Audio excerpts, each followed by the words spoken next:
Je vais parler de l'épistémologie de l'histoire.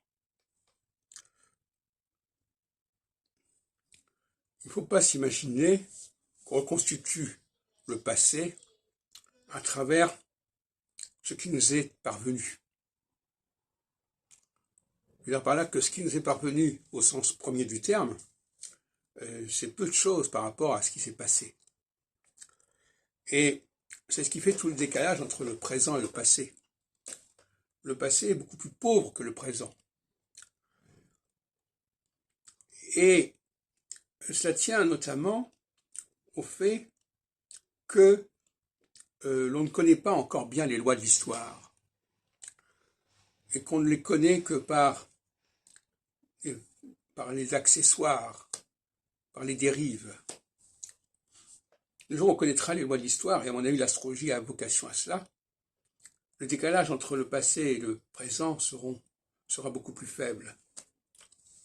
Parce que le présent pourrait être décanté et le passé pourrait être étoffé. Alors, donc, c'est un leurre du point de vue des historiens de croire que la science historique se limite à ne tenir compte que de ce qui nous est parvenu, des documents qui nous sont parvenus. Et on voit bien à quel point d'ailleurs beaucoup de ces documents sont suspects, à commencer bien entendu par la Bible. Combien de gens prennent la Bible pour des éléments historiques sur lesquels on peut s'appuyer, sur lesquels on peut raconter l'histoire d'un peuple, par exemple, la sortie d'Égypte, etc. Et le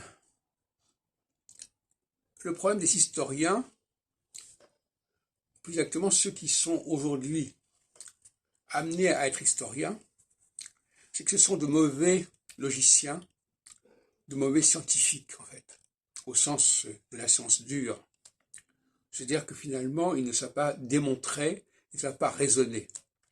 Ils ne peuvent que constater, ils ne peuvent dire que ce qui leur est parvenu, et c'est à mon pari très limité.